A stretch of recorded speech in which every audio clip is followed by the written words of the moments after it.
bien, muchas gracias. Entonces creo que el profesor Carlos tiene la presentación.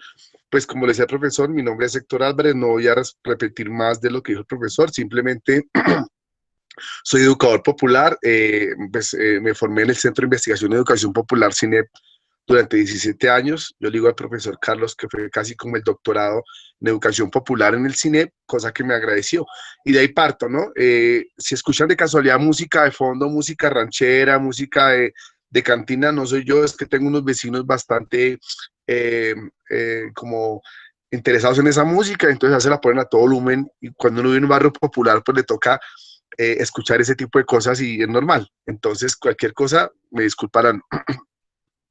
Sin embargo, entonces le digo al profesor que pues tuve la posibilidad de crecer en un barrio popular en la localidad de San Cristóbal, en la OPZ 32, el barrio Manantial, entre Corinto y Triángulo Alto y Triángulo Bajo, hoy Ecobarrio. Parte, digamos, de mis primeros aprendizajes fue con el profesor Carlos Torres, quien tuvo hace muchos años la posibilidad de unir al territorio y darme unos elementos, que esos elementos quedan reflejados en el libro que escribimos de Ecobarrios.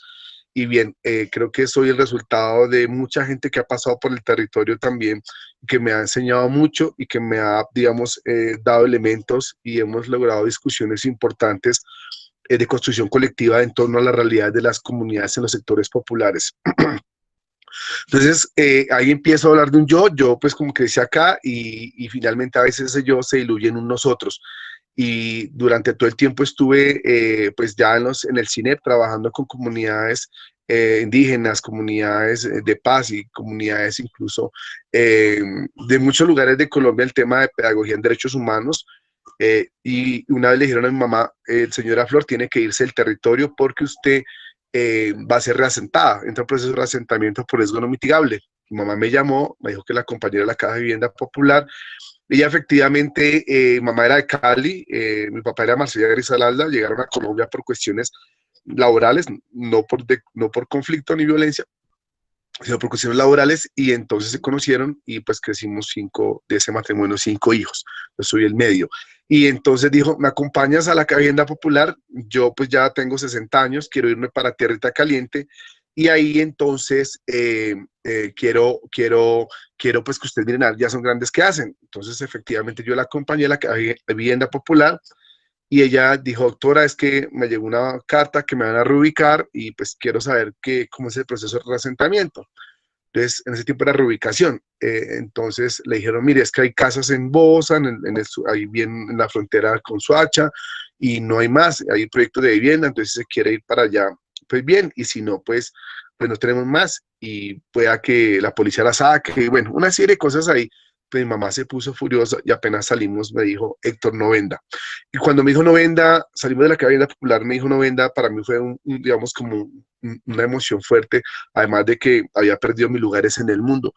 Y ustedes van a ver que básicamente la lucha en los cerros orientales y la lucha por los ecobarrios fundamentalmente busca es encontrar un lugar en el mundo, en un país donde casi un 40% de la población ha perdido lugar en el mundo, un 30% anda buscando lugar en el mundo, y un 10% que tenemos un lugar en el mundo no lo quieren quitar.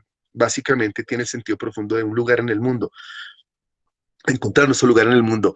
Entonces, de ahí, digamos, yo comencé a pensar qué pasaba y pues me senté con dos compañeros, que es Marco Peraza y Rubén Becerra, que Marco, pues no sé si lo conocen, lo deben conocer, claro, él siempre también estuvo muy apoyándonos en el territorio, y Rubén Becerra, que es otro líder, un amigo mío, pensando en qué hacer frente a este tema de reasentamiento. Entonces, comencé a pensar mi realidad y entró la crisis de las ONGs y dijeron, bueno, Héctor, ¿te vas a trabajar a comunidades de paz o finalmente no hay más trabajo? Pues, entonces yo decidí también un poco retirarme y desde ese momento me atrincheré en mi territorio y comencé a pensar qué estaba pasando. Y siempre hablaba de las realidades, de otras realidades, pero nunca pensaba en mi realidad. Me parece importante comenzar a pensar la realidad de nosotros y lo que hacen las universidades, el caso de la Universidad Nacional y otras universidades públicas y privadas, con algunos profesores muy importantes, con algunos profesores muy claves, que lo que hacen es sacar los estudiantes del salón a los territorios, ¿cierto? Y conocer las territorialidades, a muchos profesores que se la juegan por entender esas realidades populares, que me parece importante, y esa realidad, digamos, digamos, de la ciudad y de la región y del país. Entonces comencé, digamos, como a pensar eso y logramos con Rubén y Marco, ¿qué hacíamos? ¿Qué proponíamos? Es como la introducción que hago, ¿qué proponíamos en torno a una realidad en la que vivíamos?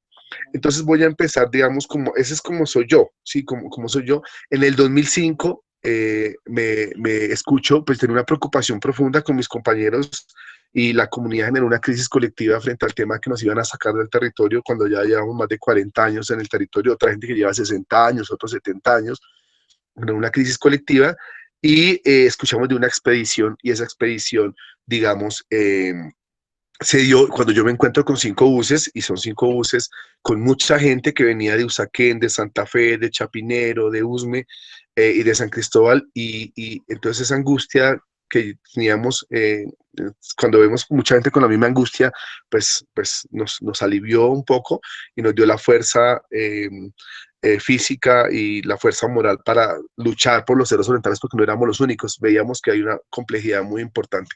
Entonces nos vinculamos a la mesa de cerros y comenzamos a hablar de nosotros.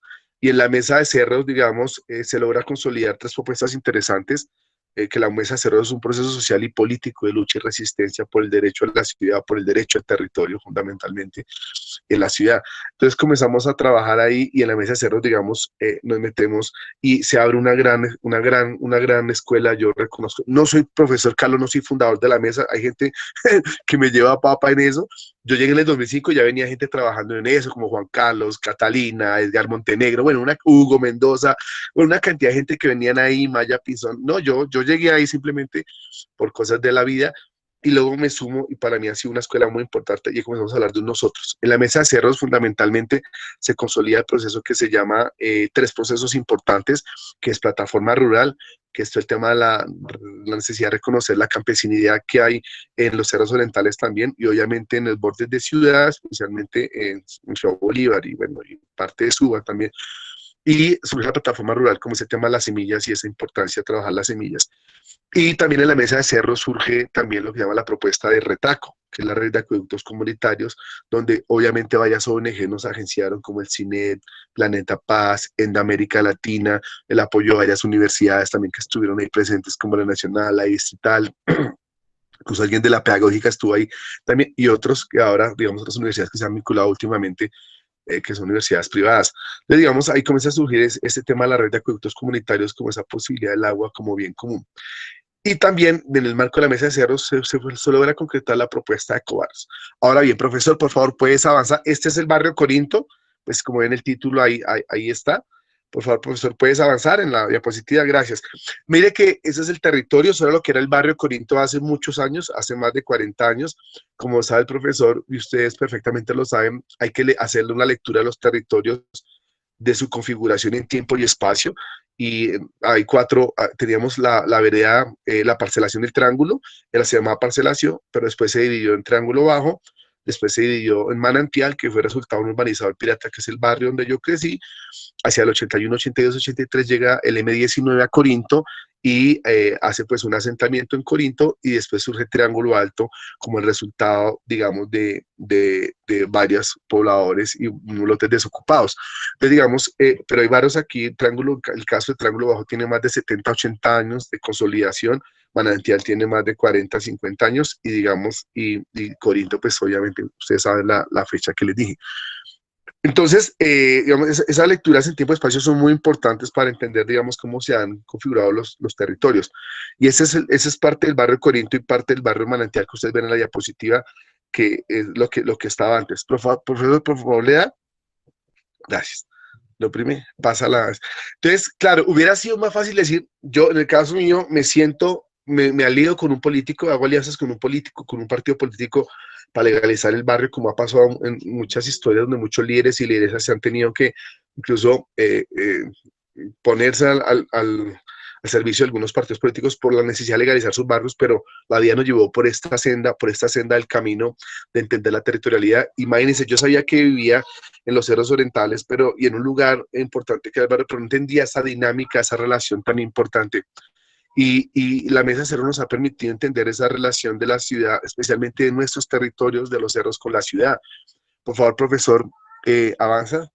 Entonces, no, entender más o menos de dónde estamos nosotros, toda esa complejidad le va dando, profesor, entender que los cerros orientales, para nosotros fue importante entender que los cerros orientales hacen parte de esa estructura biológica principal, esa estructura ecológica, que tiene, digamos, una cantidad, digamos, de variables que son importantes, pero también de complejidades, pero que están relacionadas. Miren cómo va el profesor haciéndole, y miren cómo los cerros orientales están relacionados con el páramo de Sumapaz, con el páramo de Chingaza, una relación dinámica, sistémica, permanente, pero además están relacionados con el tema de la cuenca del Tungüelo, con la cuenca del Fucha, con la cuenca del Salitre, Barzovisto, Pere, profesor. Y entonces ahí, digamos, eso pasa, atraviesa toda la ciudad, llega a los humedales, y en los humedales, digamos, otro tipo de agua se dispersa al río Bogotá, y el río Bogotá se va por la región, y hay una conexión dinámica, todo claro, el borde norte con el río Bogotá, en fin, y hay una dinámica permanente y sistémica de conexión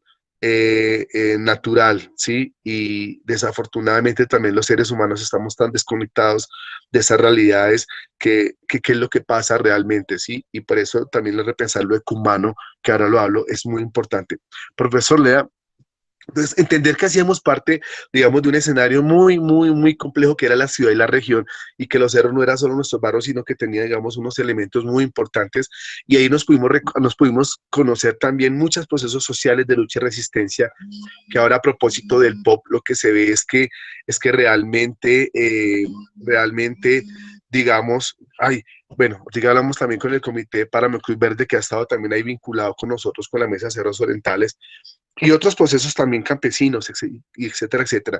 Pero entender, digamos, esa relación dinámica. También entender que, digamos, existen una serie de agendas ocultas que no son públicas de la República, y que, digamos, cabe la necesidad de comenzar a mirarlo. Pero estaba diciéndoles que entender que hay muchos procesos sociales de lucha y resistencia en la ciudad, a propósito del pop, que son realmente, cuando uno mira, son procesos que surgen de un modelo de ciudad que no tiene en cuenta sus procesos, estas luchas sociales. Miren la Asamblea Sur, mire la gente de la mesa cero, mire la gente de la mesa centro, mire la gente que defiende el Tungüelo, bueno, la gente de Asamblea defiende el Tungüelo, la gente que defiende el río Fucha, la red de humedales, la gente de aerovecindades, ahora más recientemente el tema de la Vanderhamen, sí, unos procesos sociales muy importantes en la ciudad, y son en función, y salen como resultado, digamos, de una ciudad que no tiene en cuenta estas complejidades y estas comunidades, y a nosotros estas comunidades de los bordes. Entonces, vamos, profesor Lea, decíamos que el anterior lo que hacía era hacerse, nos vendían un ejercicio a partir de renders y de imágenes virtuales que no son realistas, y la idea es que era un plan de ordenamiento territorial surrealista. Entonces, digamos, eso es entender esa complejidad de los cerros orientales, esa dimensión jurídica que es muy importante. Por favor, profesor Leda. Sí, y como decía, que hace parte de una estructura ecológica principal, que tiene unos campesinos y unas campesinas, unos municipios. Encontrar ahí la red de páramos es muy importante, encontrar toda una serie de organizaciones también sociales que están ligadas al tema de los páramos sociales y populares, muy importantes. Para nosotros ha sido, digamos, como interesante, porque ya es pasar, trascender esa mirada territorial, digamos, a una mirada, y variarla a una mirada mucho más amplia de región, y está saber que estamos conectados con todas y todas. Por favor, lea, profesor. Y entonces también entender que, digamos, que los cerros orientales, como decía, ustedes saben que en el 2005 hay una olla express que explota, y que muestra una serie de contradicciones políticas, jurídicas, de intereses de actores, ¿sí? Y una serie de agendas ocultas que no son públicas de la República. Y ahorita les menciono, por ejemplo, una que alguien dirá, por favor, profesor, lea. Y eso, digamos, nos parece importante. Entender todo eso que ustedes ven en la diapositiva, es esa cantidad de intereses, de actores, de proyectos que no eran públicos, como digo, que no son públicos, de tendidos eléctricos, de tema detrás del agua, una serie de cosas que valió la pena mucho. Y la mesa Cerros nos hemos esforzado por hacer, se llama inteligencia popular, que ahora les explico qué es eso, y es poder entender qué están pensando otros sectores de la ciudad en torno a la ciudad, y cómo quieren la ciudad y para qué la quieren. Y eso nos parece importante, porque nosotros desde la mesa hemos propuesto las agendas comunes para la paz, que hicimos un ejercicio de inteligencia popular con la gente de Bogotá 2025, donde estaba Camacol, FENALCO, Cámara de Comercio, Amarillo, está el director de Home Center de América Latina, una cantidad de personas que estaban ahí en esos encuentros, nos decían, Héctor, ¿usted va a llevar escoltas? Yo no tengo escoltas, carro, pues yo tampoco tengo carro. Pero logramos meternos como mesa un espacio muy importante de planeación por escenarios, donde contrataron una empresa que se llama Reos Partners, que es una empresa canadiense que asesoró el gobierno de Nelson Mandela cuando salió de la cárcel, la Constitución de Sudamérica, y asesoró el primer gobierno de Álvaro Uribe Vélez, pero además de la planeación por escenarios. Y ellos decían, entonces, claro, yo me sentaba con ellos y era como dice, inteligencia popular es entender cómo estos sectores económicos logran pensar la ciudad, pero cómo estos sectores económicos tienen intereses diferentes, pero trabajan en función de un interés, digamos, común, que es el capital y el modelo de ciudad. Y eso nos parece muy interesante porque ahí sacó una agenda. Y ellos trabajaban tres metáforas. La metáfora de que la ciudad era como un cangrejo. Sí, digo, la ciudad es como un cangrejo. Ni siquiera les importaba el alcalde que estaba, decía, la ciudad es como un cangrejo que va para cualquier lado, no tiene rumbo fijo. Y hay que pasar de la metáfora del cangrejo a la metáfora del vuelo de los gansos. Y ustedes saben que el vuelo de los gansos viajan kilómetros y kilómetros y hay un líder y cuando ese líder se cansa, pues obviamente pasa a descansar y otro toma la delantera y otro ganso toma la delantera y esa es la metáfora de los gansos que a mí me gustó mucho particularmente. Y alguien dijo, no, la metáfora de los gansos no, la metáfora de los gansos no, me bien, pegamos la metáfora del panel de abejas. Bueno, puede ser, dependiendo de la lectura de quien la haga del panel de abejas, pues puede ser donde es una comunidad que trabaja en función de un bien común, ¿no? Pero entonces también tiene los soldados, tiene los zánganos, tiene la reina, tiene los trabaja, bueno, tiene una cantidad, los obreros, entonces también hay unas jerarquías, entonces entender las personas, estos sectores económicos, cómo pensaban la ciudad, incluso en el debate dijimos, hay pobreza en Bogotá y me miraron como bicho raro, o sea, ¿cómo que hay pobreza, Héctor? No hay pobreza. Sí, hay pobreza estructural. Decían, no, hay pobreza mental. Pues, sí, también, pero hay pobreza estructural. Incluso en las memorias no hubo acuerdo en ese sentido, en que ellos no creían que había pobreza estructural. Y claro, pues, pero igual yo me opuse a esa forma. Y es como ellos piensan la ciudad. Finalmente ellos sacaron un documento que fue, que digamos, elaborado, trajeron expertos internacionales y nacionales sobre el tema de cambio climático en la ciudad, sobre el tipo de ciencia y tecnología que se necesitaba en la ciudad, sobre el tipo de movilidad que se necesitaba en la región, sobre qué iba a pasar con la variabilidad climática en los próximos 15 años para saber dónde colocan sus empresas por el tema del agua. Se tenían mapeada la ciudad y la región de los próximos 20 años más o menos.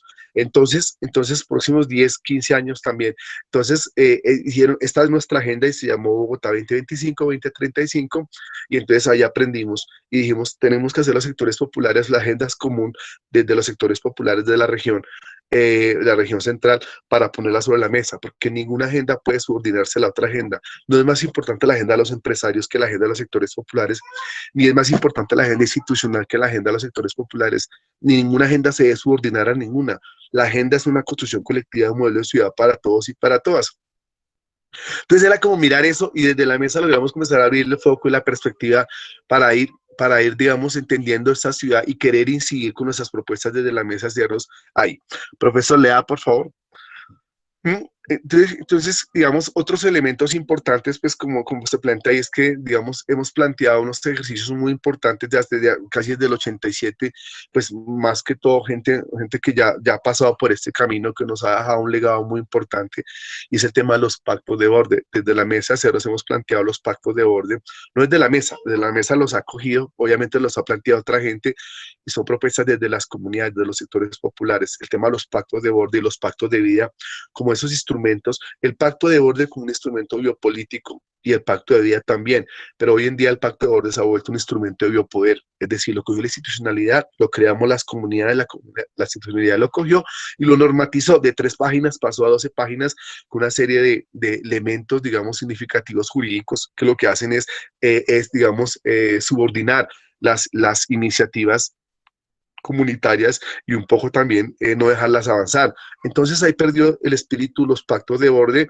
y finalmente seguimos pensando fue en los pactos de vida como otra alternativa de buen vivir, ¿cierto? Tuvimos una charla hace 20 días con la Universidad Pedagógica y una comunidad NASA y una comunidad muisca sobre buen vivir y llegamos a unos elementos comunes que en las memorias de eso está, es para nosotros como pobladores urbanos que sea el buen vivir.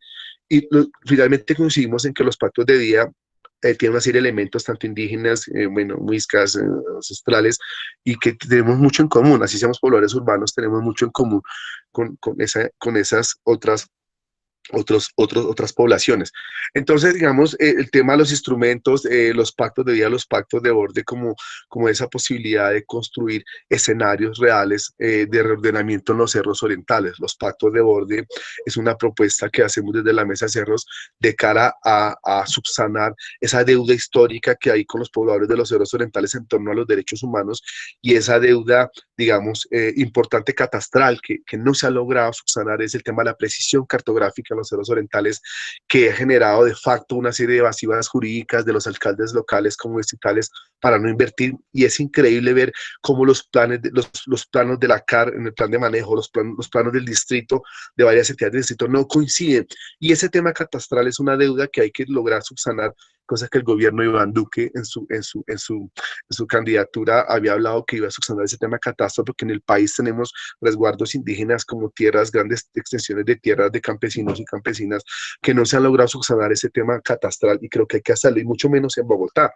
Tenemos barrios que la mitad de la raya atraviesa, digamos, una parte de la reserva, otra parte del barrio, la franja de ecuación, y que hay unas curvas de nivel que no sabemos exactamente cuáles son los criterios para darla, ahora que el fallo del Consejo de Estado habla del amojonamiento de la reserva forestal. Entonces, todas estas cosas que están ahí, profesor Lea, nos han dado para pensar en qué estrategias, como decía, en qué ir alimentando las estrategias desde las comunidades, desde los campesinos. Miren ustedes esa foto, nos la hicimos todos y todas, pues la gente desde los cerros, los páramos, ahí estamos porque estamos conectados físicamente por una territorialidad y por un elemento físico que es muy importante, que son los cerros orientales, y eso implica sumarnos a una lucha más colectiva de todos y todas que vamos. Profesor Lea, entonces, entonces miren ustedes que es muy importante eso. Y en esa línea, alimentando estas propuestas, bueno, acuérdense que nosotros, después del 2005, cuando fue esa olla express que decía, del 2005 al 2013 estuvimos en limbo jurídico, pero obviamente sin desconocer, un amigo mío que es abogado, Ricardo, perdón, me puede regañar, es el abogado de la mesa, sin desconocer que antes del 2005 pues, se nos habían violado derechos fundamentales, porque había una irregularidad sobre irregularidades en los cerros orientales que no se podía invertir porque era reserva forestal, pero otros barrios sí se legalizaban, otros barrios se normatizaban, etcétera, etcétera, se construían colegios públicos, universidades privadas, bueno, alguna serie de irregularidades o irregularidades, y eso, digamos, ha sido muy complejo. Entonces, entender, digamos, toda esa dimensión jurídica era importante, y como digo, toda esa dimensión de intereses. Entonces, desde la mesa de cerros comenzamos, digamos, como que a plantear, ¿qué hacemos? Habíamos hablado, pero no sabíamos exactamente qué eran los ecobarrios, no sabíamos exactamente qué era eso. Y siempre lo he dicho, era como el espíritu de algo que estaba por ahí. Y entonces, mientras ese limbo jurídico del 2005 al 2013, pues por el paso por el Tribunal de Cundinamarca, el tema de cerros, paso por el fallo del Consejo de Estado, nosotros seguíamos luchando en la reivindicación, la movilización social, que es muy fuerte hacia poner sobre la mesa también nuestras agendas desde las comunidades. Y no paramos, entonces hubo momentos en que nos poníamos a trabajar y pensar qué hacemos, porque mientras sale el fallo, qué tal que nos saque, qué tal que el fallo nos deje. Bueno, no sabíamos, entonces en eso comenzamos a preparar ideas, y ahí donde está lo de la plataforma rural, lo de la red de acueductos comunitarios, Retaco, y lo de los ecobarrios. En ese sentido, entonces, no nos inventamos el concepto de ecobarrio, simplemente decíamos qué hacemos, y de pronto había un espíritu, había algo que estaba por ahí, perdónenme por lo de espíritu, y de pronto nos poseyó, digámoslo así, y cogimos el espíritu de un cuerpo que dormía, porque desde la mesa no nos inventamos los ecobarrios estuvieron en la administración de Antanas Nocus hace ya más de 20 años, hubo 145 ecobarrios en Bogotá, eso lo supimos después, y pensamos los ecobarrios, pero miren ustedes que fue una cosa que salió ahí, que fue un espíritu que recuperamos, y nosotros no teníamos esa visión de los ecobarrios que han tenido el norte global, de las ecovillas, de los ecobarrios en Holanda, en Friburgo, Alemania, que eran unas cosas más, digamos, unas propuestas más de la naturaleza a priori, el cuidado de la naturaleza. Nosotros no veíamos los ecobarrios como eso, sino veíamos los ecobarrios fundamentalmente a posteriori, pero los ecobarrios fundamentalmente era esa necesidad de ir contra las políticas de reasentamiento, pero fundamentalmente la vivienda digna y la vida digna en el territorio y el derecho al territorio. Entonces, no, los ecobarrios no, para nosotros no fue una cosa como que el ecologismo, sí, la conservación, no, nosotros lo veíamos como claro. Y ahora no es el ecologismo de los pobres, pues es un ecologismo de los sectores populares. Porque digamos, cuando nosotros el tema de los ecobarrios se plantea como ese tema del derecho a la vivienda digna, como ese tema del derecho al territorio, pues lo ecológico, pero es comenzamos a entender que lo ecológico tenía, y por el lugar en el que estábamos, tenía una centralidad muy importante en estos procesos. Entonces no nos lo inventamos. Incluso en el 91 alguien acuñó el concepto, por ahí tengo el nombre del autor, que acuñó el concepto de ecobarrios en el 1991, fue un hombre pues he tratado de leer, se llama Robert D. Gilman, fue el que acuñó el concepto más o menos desde el 91 de los ecobarrios, pero fundamentalmente era como esa mirada a las ecovillas. Y como, digamos, comenzamos desde la mesa de cerros a investigar y a entender más los ecobarrios, fue cuando nos dimos cuenta que en Bogotá existieron, que no nos habíamos inventado nada nuevo, que era una idea vieja, pero le pusimos elementos nuevos que son importantes. Entonces, por favor, profesor Leaz, entonces los ecobarrios para nosotros es también, digamos, nos permitió entender, si logramos un reconocimiento, digamos, desde el libro que publicamos en la Mesa de Cerros y muchas cosas que hemos hecho un reconocimiento, eso nos ha permitido, digamos, interactuar como con ustedes en este momento con la universidad, que ha sido muy importante en esa construcción de conocimiento. Pudimos interactuar con otros agentes, incluso externos internacionales, para entender ese tema de los ecobarrios y entender que el tema de América Latina, especialmente del sur global, era el tema también de los barrios más pobres, que el profesor Carlos pues, obviamente sabe más eso que yo. Entonces, digamos, es entender qué pasaba, y el tema del ecologismo que de los sectores populares no era el ecologismo de las ecovillas y del sur y del norte global. Entonces, digamos, entender todo eso que pasaba en América Latina, pero que también se habían dado experiencias de ecobarrio también en Colombia, y habían experiencias como en Juan Bobo en Medellín, pues que ustedes la saben, ya la deben conocer. Y entendíamos que los ecobarrios tienen mucha incidencia a nivel nacional, regional, no son un concepto definido hasta el momento, y que, digamos, se pueden ir trabajando, no es lineal, ecomano, ecoambiental, económico, ahorita se los cuento. Entender que el ecobarrio no era un modelo alternativo, sino era una alternativa al modelo, y especialmente al modelo de ciudad, especialmente al modelo en los bordes de la ciudad, que plantea un reordenamiento digamos, de los bordes de la ciudad. Entonces, que Ecobarrio no es un modelo alternativo, sino una alternativa al modelo de ciudad. Profesor, por favor, le da. No sé si voy muy rápido o si soy claro, me dicen si no, que me da pena.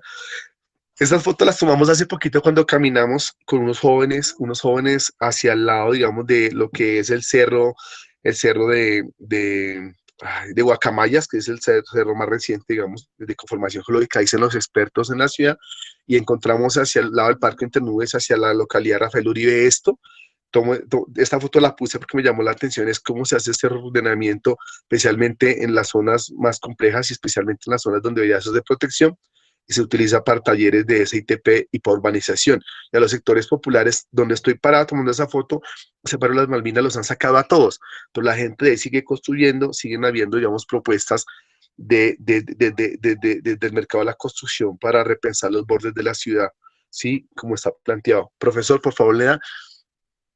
Entonces, pues especialmente frente a ese desorden territorial, y especialmente ese desorden territorial en los cerros orientales, creemos que los ecobarrios son una buena alternativa para repensar ese reordenamiento en los bordes. Soñamos desde la Mesa de Cerros con una red de ecobarrios de desarrollo local sostenible, con pactos de borde y pactos de vida, que también se pueden aplicar en bordes de quebrada, en bordes de humedal, en bordes de río.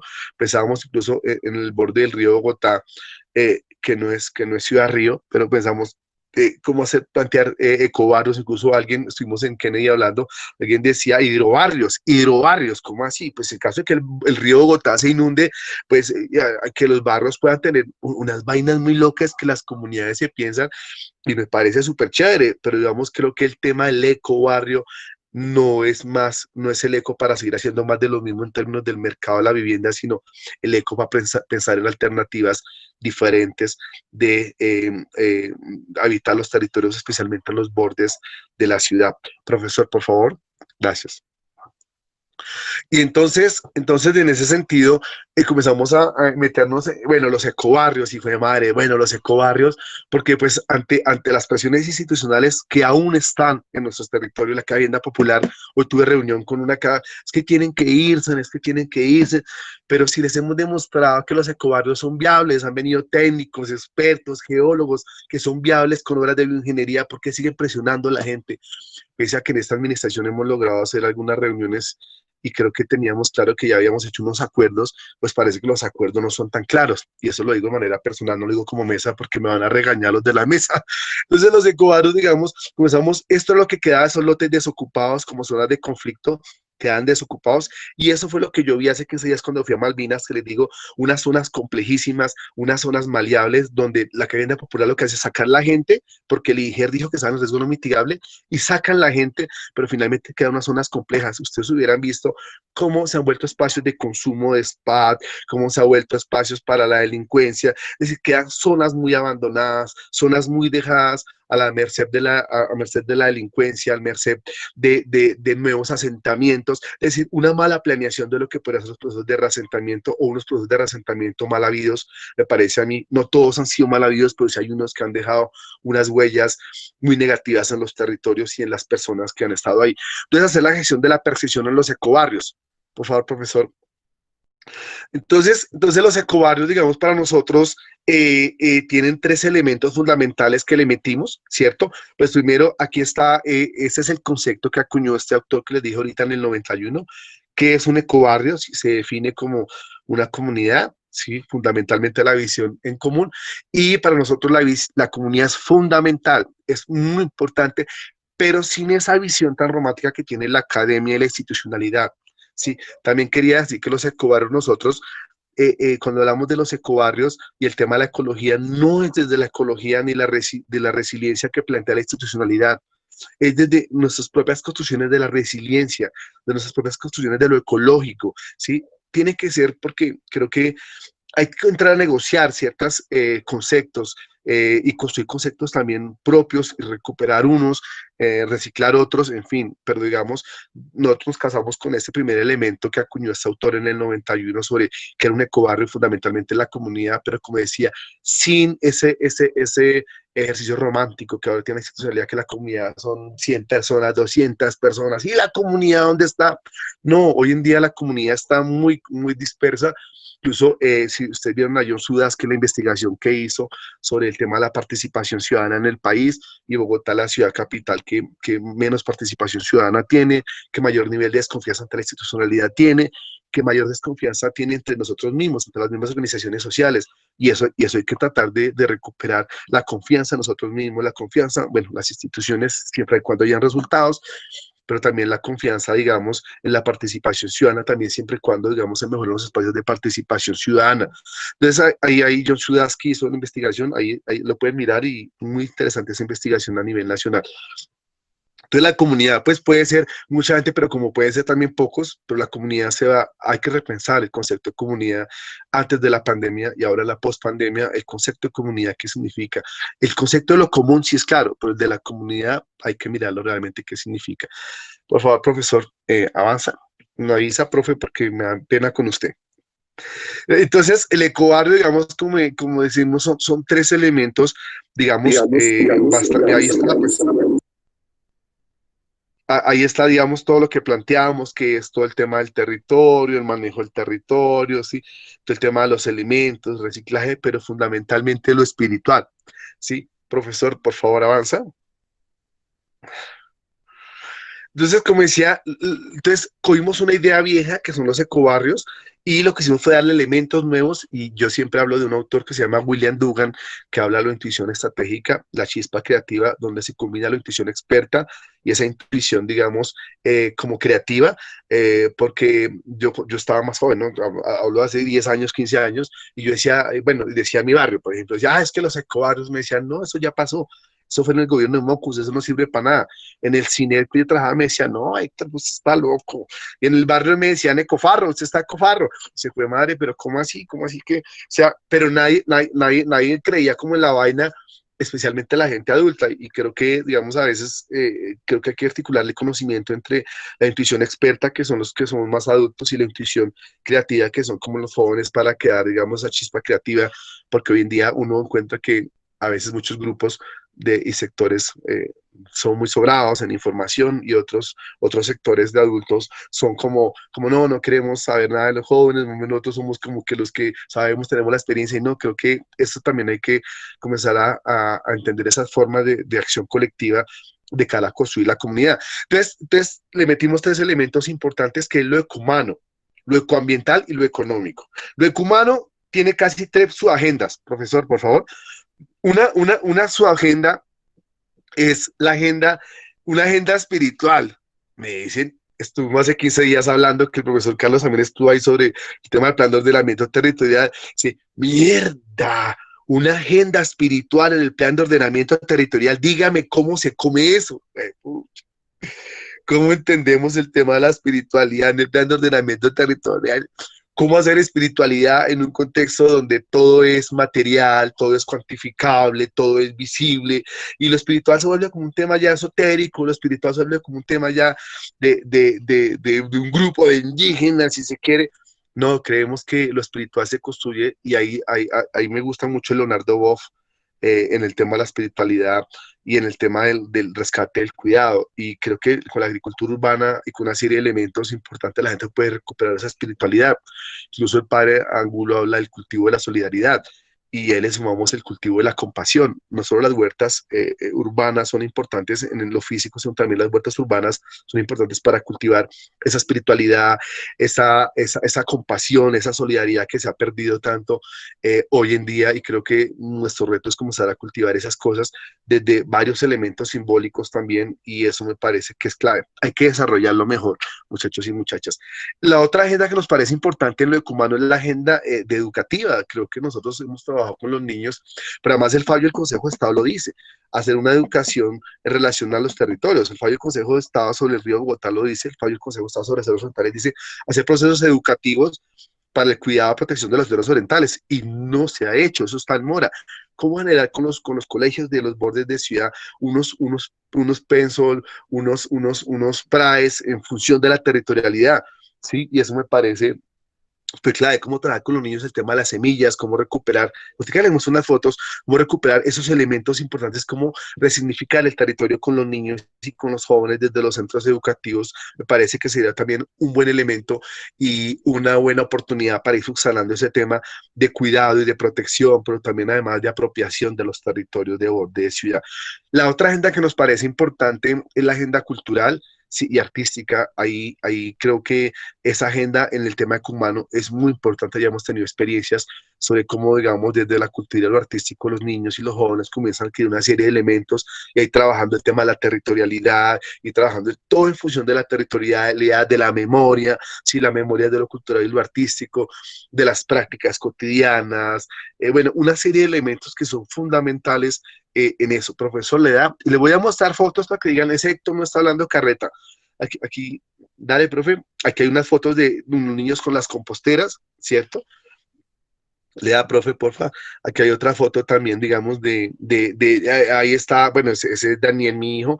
Él está con una culebra, pues que los niños cojan las culebras, entiendan que la culebra sabanera no es la culebra para matar de una pedrada o de un machetazo, porque nos va a picar, o esa asociación que han tenido históricamente, que no es una tara genética, sino una historia, una tara cultural que le han metido, que la culebra es mala, que está relacionada con lo negativo, que da nieva, que etcétera, etcétera. Y por eso encontramos muchas culebras muertas en la mitad de la vía. Es decir, trabajar con los niños todo ese tema, la importancia de que cada elemento en el territorio, cada elemento vivo, la mariquita, el insecto palo, el saltamonte, la culebra, la lagartija, el pájaro, la mariposa, juegan un papel importante en el nicho ecológico, juegan un papel importante en el ecosistema. Y eso desde ahí se puede trabajar la educación, una educación para el ser, una educación desde las pedagogías críticas también, la educación popular, que logren pillar con una lupa los diferentes elementos que hay, tanto animales como vegetales, y eso lo estamos haciendo. Yo pues, los invitaría a que vinieran cuando puedan, después de, si es que esto se va a acabar, y vean que no es mentira, y vean los niños cómo argumentan, y el tema de las semillas, y eso, digamos, me parece que hace parte de esa agenda, digamos, educativa. Por favor, profesor. El otro tema también tiene que ver miren ustedes, la agenda cultural, sí, ahorita estamos en ecocirco, le llaman ecocirco, es que los niños se pillen el territorio, anden por el territorio y hagan sus diferentes formas de hacer. Nosotros, digamos, alguien me regañaba porque yo lo denuncié, pero es que quedamos incomunicados. Estos niños que ven ustedes ahí, las profesoras de la escuela me regañaron porque yo publiqué en mi Facebook, estos niños que ustedes ven ahí, estos jóvenes y jovencitas, que la mayoría son en bachillerato, quedaron desconectados de la educación. Aquí de 350 familias teníamos internet 15 familias. Hoy en día esas 15 familias quedamos solo 10 con conexión porque les dijeron, a ustedes les vamos a quitar las líneas telefónicas porque se van a ir, los van a reubicar, los van a sacar, entonces no les vamos a poner más líneas. Estos niños quedaron, que pues nosotros tenemos la escuela rural del Manantial, que trabaja solo niños hasta quinto de primaria. Los niños que salen de ahí se van para otros colegios de la localidad, donde además se pierde el proceso que hicimos, porque los colegios, sabiendo que están en la localidad de Cerros, no hacen ejercicios de educación con estos niños para hacer seguimiento a estos procesos, pero además quedaron desconectados porque pues, no tienen internet, no tienen otros medios para conectarse. Entonces, incluso con Ricardo Perdomo y Jorge, unos amigos, pensamos, y Anita, una compañera de la Mesa de Cerros de Santa Fe, hacer una tutela para que nos llegue el servicio. Pero la pregunta, ¿nos conectamos? ¿Y para qué nos conectamos? Estos niños se la pasan jugando trompo, se la pasan montando cicla, se la pasan hablando en la calle, jugando una cantidad de cosas, y si se conectaran, y si nos conectáramos, ¿qué pasaría? ¿Sí? ¿Cómo sería la vida de estos niños? ¿Saldrían a la calle o estarían metidos en el televisor? ¿O nos conectamos, sí, pero no así con Google, con Amazon? Es decir, ¿qué formas alternativas que no sean capitalistas podemos utilizar de conexión? Yo me acuerdo mucho de las emisoras comunitarias y me acuerdo mucho de los periódicos alternativos o cosas alternativas, pero en este caso, ¿qué alternativo podemos hacer para que los jóvenes no entren en esa dinámica del consumo de estos medios que son tan fregados para los jóvenes y los niños? Ahí los tenemos porque estamos desconectados afortunadamente, pero ¿qué implicaría conectarnos? Por favor, profesor, me avanza. Entonces, estos niños quedan desconectados del sistema educativo, no sé qué va a pasar, decía Alberto, un amigo mío, este año pedagógicamente se jodió, se jodió. Y miren lo artístico que tiene que ver también con el tema de la gestión de la percepción, ¿no? Los murales y todo el ejercicio de ir entendiendo qué es la propuesta de Ecobarrio. Como decía, una comunidad no se construye así, sino una comunidad se va construyendo en la medida, digamos, de su necesidad vital. Pero si lleva más de 60 años viviendo ahí, ¿por qué no hay comunidad? Porque la institucionalidad rompe el tejido social, los conceptos de riesgo no mitigable generan más complejidad. La presión permanente que tienen que irse, genera unas crisis colectivas y eso rompe el tejido social, genera más conflictos. Hay conceptos de riesgo no mitigable que lo que hacen es complejizar lo simple y simplificar lo complejo. O hay conceptos, digamos, perdón que diga académicos, que también lo que hacen es marcarlo a uno y eso a veces no es bueno. Sí, el exceso de ciencia termina afectando, digamos, las vidas de los seres humanos, donde se pierde el sentido común, y el sentido común creo que es un elemento importante a la hora de tomar decisiones, porque ahí está lo subjetivo, que como digo, lo subjetivo no da resultado, lo subjetivo no se cuenta, pues según para los estadísticos. Entonces, me parece que todos esos elementos de cómo simbólicamente, cuando ustedes ven al bar, ustedes van a ver que cada vez la gente deja de botar basura en las calles, cada vez es más la racionalidad en torno a la territorialidad, cada vez más esa sensación de que sí, pero claro, hay una inseguridad jurídica que Ecobarrio no podría avanzar y no va a poder avanzar si esa inseguridad jurídica sigue pese al fallo del Consejo de Estado sobre Cerros Orientales y pese al no cumplimiento del fallo del Consejo de Estado. Estos temas de los libros jurídicos, la gente genera incertidumbre, no genera apropiación social, no genera apropiación territorial, no genera cohesión, genera una serie de cosas contrarias al tema de la comunidad. Entonces creo que hay que jalarle porque el fallo del Consejo de Estado se cumpla para hacer todas estas experiencias. Por favor, profesor, qué pena. Bueno, entonces, eso ecumano tiene que ver con esas subagendas de lo cultural, lo espiritual y lo educativo. Ahora el tema de lo ecoambiental. Lo ecoambiental lo vemos como esos elementos físicos, estructurantes del territorio, esa conectividad, esa simbiosis permanente del territorio que tiene que ver con nosotros. Somos sujetos políticos, somos sujetos mucho más interesantes, pero ahora tenemos que entender que toda acción sobre el territorio genera impactos negativos, positivos, es lo que le llaman la huella ecológica. Y eso tiene que ver con el tema de la vivienda, ¿no? Con el tema del hábitat, con el tema, todo lo ecoambiental tiene que ver con el tema del hábitat, con el tema de la vivienda, con el tema de los flujos de energía, con el tema del manejo de aguas, con el tema de los aportes de nitrógeno. Hay una serie de elementos que hemos ido aprendiendo y como digo, gracias profesor y gracias a ustedes los que están ahí, porque no sabemos si estamos al comienzo, al final de la historia, pero estamos en la historia simplemente y creo que el aporte de todas y todas para nosotros y para toda la ciudad, claro, porque acuérdense que los ecobarrios son, o incluso la Esmeralda piensan hacer un ecobarrio que me parece muy importante, me parece bien, y que digamos todas esas propuestas y todos esos aprendizajes y todos esos conocimientos de ustedes nos puedan ayudar en esto. Por favor, profesor, le da. Entonces en lo ambiental está el manejo del hábitat, como decía, el manejo de la vivienda, el manejo del suelo, entender qué es lo que está pasando con el suelo, reconocer el territorio. Y como digo, mucha gente ha pasado por acá, muchos geólogos, muchos ingenieros, muchos arquitectos, y cada uno ha dejado una semilla en nuestros territorios, como en la mesa de cerros, para ir consolidando, digamos, como decía, esa argumentación, porque ahí sí el profesor Carlos Torres, ojalá no me regañe, y yo sigo que hay una injusticia epistemológica, ¿no? Si yo no me he graduado, se lo digo, yo estudié administración ambiental y no me gradué, no sé si puede ser un problema o no, pero sí ha sido un problema porque el trabajo es escaso, pero porque hay una injusticia epistemológica, porque digamos lo que decimos nosotros no tiene validez, porque solo tiene validez esa construcción, digamos, desde la academia, desde los títulos, ya que nuestras virtudes superan los cartones, nos también, o sea, no queremos decir que no formarse no sea bueno, pero sí, pero esa injusticia epistemológica también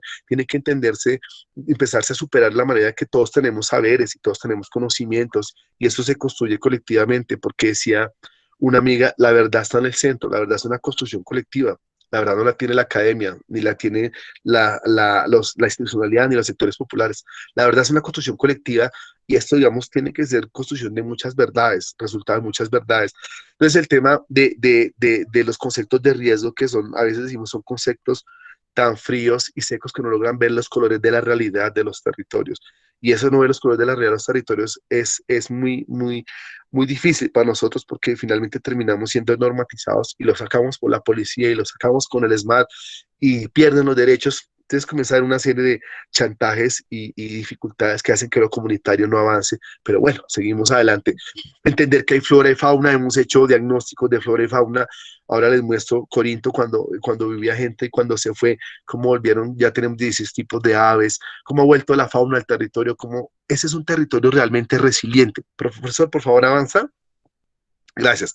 Es un territorio resiliente que que Carlos lo conoció hace muchos años, tuvo una presión social, más de 25 años, hoy en día es un territorio de vida donde la naturaleza volvió a recuperar su lugar. Nosotros lo que hicimos fue adecuar. Entonces, miren ustedes que el tema de riesgo y los ecobarrios son también como esa apuesta. Que más allá de un elemento político del derecho de la ciudad, que un elemento político de resistencia por el territorio, también se vuelve un elemento constitutivo de lo que es la resiliencia y adaptación al cambio climático, adaptación al cambio ambiental urbano. Y es lo que hemos hecho a partir de iniciativas ciudadanas. Esto que ustedes ven ahí, pues eran zonas, digamos, muy complejas de riesgo, donde la gente pues, le decía tenía que irse, la gente se iba, le decían, no, es que estamos dando una mejor casa, vayas, hermano. Y la gente pues terminaba yéndose, quedan en estos lugares complejísimos y comenzábamos a pasar por ahí porque aquí hay curvas, aquí, los que han venido al barrio, que hay curvas en la carretera, entonces la gente pues colocó de la curva, cogíamos como dicen, los atajos, esos atajos generaban una serie de conflictos ya cuando había mucho invierno por la escorrentía y generaba problemas de remoción en masa, pero no grandes, sino pues pequeñas fracturas, y lo que hicimos fue ponerlo, estas obras de bioingeniería, obras naturalísticas, que lo digo sin temor a equivocarme y sin molestar a nadie, esto fue el gobierno de Petro el que logró darse la lucha, especialmente algunos funcionarios del IDIGER, el Instituto Estatal de Gestión de Riesgo y Cambio Climático, que se dieron la pelea en torno a que todo no son obras duras de 2.000 millones de pesos, sino que la bioingeniería y las obras naturalísticas son un elemento importante, que no nos lo inventamos, que lo han hecho los campesinos permanentemente y las comunidades indígenas, y lo que hicimos en un contexto urbano, cómo lograr mitigar el riesgo, que esto no detiene nada. Esto lo que hace es que controla los flujos de agua, controla una cantidad de cosas y hace que, digamos, las amenazas se disminuyan y se disminuye un poco la vulnerabilidad y por ende el riesgo. Entonces, miren ustedes cómo logramos poner los elementos. Profesor, por favor, le da. Y una cosa que es importante es que lo que hemos entendido es que el riesgo es un paradigma dinámico. El riesgo, pues ustedes que pronto pueden saber más que yo, asociado, es una variabilidad asociada al cambio climático y lo que no está en riesgo hoy va a estar en riesgo mañana y viceversa. Pues entonces vámonos para otra región, porque incluso hay estudios de que Bogotá se está hundiendo porque el nivel freático se acabó, pues se está acabando. Entonces vámonos para otra región dice, no, es que va a haber, hay una falla tectónica nueva como pasó, entonces vámonos para Marte y en Marte un meteorito nos estrella. El riesgo es inherente al ser humano. Entonces, cuando hablamos de resiliencia y adaptación al cambio climático, ¿qué es eso realmente? Para mí son digamos, elementos con mucho contenido político, pero carecen de sentido, porque muéstrenme una comunidad resiliente. Ah, todas somos resilientes. Ah, bueno, entonces que estamos hablando de resiliencia desde la visión ecológica. ¿A qué nos referimos con la resiliencia? ¿Qué es ese sentido? ¿Qué es la resiliencia en un contexto urbano, en un contexto colombiano, latinoamericano? ¿Qué es la resiliencia? ¿Qué es adaptación al cambio climático en un contexto urbano, en un contexto colombiano, en un contexto de cerros? ¿Qué es adaptarse al cambio climático? ¿Qué es adaptarse al cambio ambiental urbano? ¿Qué es eso?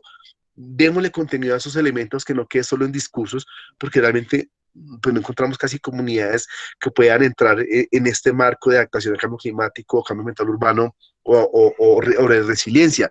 Entonces me parece que digamos que estos elementos lo que hacen es entender que la gente puede hacer gestión comunitaria de riesgo y eso queremos hacerlo también gente ya en Usaquén, en Udme, en Santa Fe. Si es esto de entender lo que se puede mitigar el riesgo, todo el mundo lo ha hecho, no hay riesgo que no se mitigue, y que las comunidades, y esto además transfiere tecnología y conocimiento a las comunidades. La Guadua no va a durar 20 años, pero incluso la Mesa de Cerros hizo una investigación con la Universidad Nacional sobre la importancia de la acacia azul, que es foránea, y también el fallo del Consejo de Estado dijo hay que sustituir el eucalipto, el pino, el retamo y las especies foráneas por especies nativas, es reutilizar parte de eso para estas obras de bioingeniería, estas obras naturalísticas, puedan ayudar, digamos, de alguna manera a hacer de las comunidades resilientes y que se adapten al cambio climático. Por favor, profesor Lea. Profesor, me dice el tiempo porque, bueno, ya queda la otra. Sí, miren ustedes cómo recuperar los espacios. Esto era Corinto, sí, en la foto que mostraron, esto era Corinto. Corinto, pues después de que lo sacaron a todos, quedó quedó un no lugar, pese a que Corinto fue un lugar, profesor, por favor, le da, comenzamos a hacer esas terracitas como ensayos, a darle, miren ustedes, pese a que esta foto es en el manantial, en la casa de Norberto, de un amigo, Corinto, profesor, por favor, la otra presentación, y ya me callo.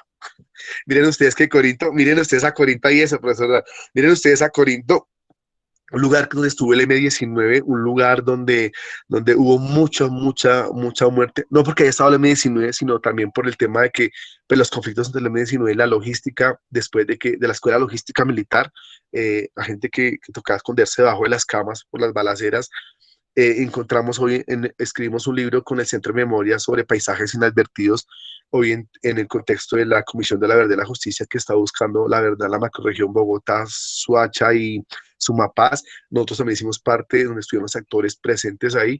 Una vez que se fue el M19 y firmó el proceso de paz, pues nos abandonó también ahí y quedó una estela de violencia muy fuerte. Tuvimos una masacre de 4 jóvenes, incluso ahí, o sea, se volvieron territorios muy complejos, territorios maleables.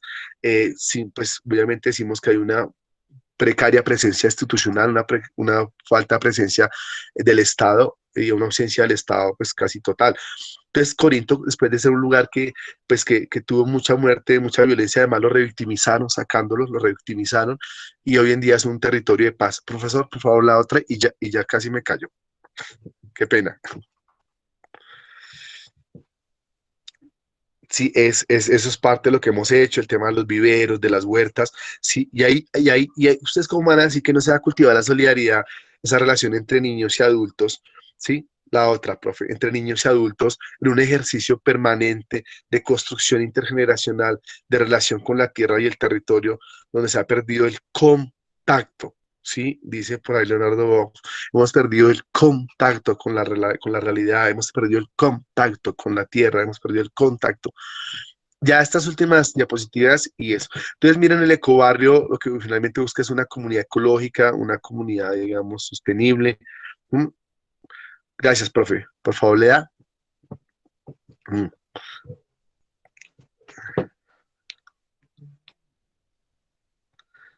La otra, profe. Gracias. Pues, ese ya la habíamos pasado. Pasamos esa.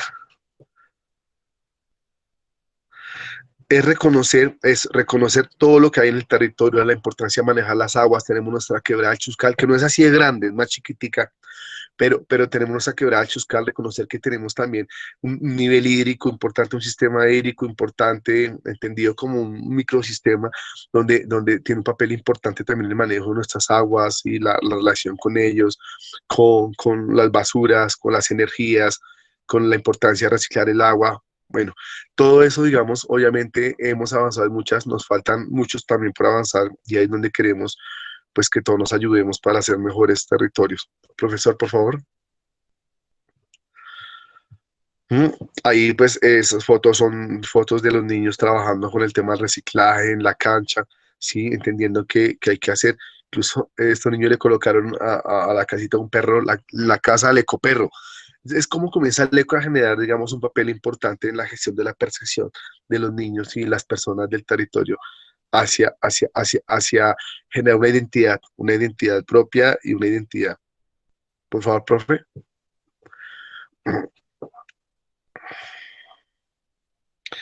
Y ustedes, como pueden ver, todo el tema de la dimensión, digamos, ecoambiental, sí, ese trabajo importante del manejo de los residuos, del manejo de la naturaleza, de la atmósfera, ¿sí? Gracias, profe, por favor. Tengo mi teléfono y casi no lo...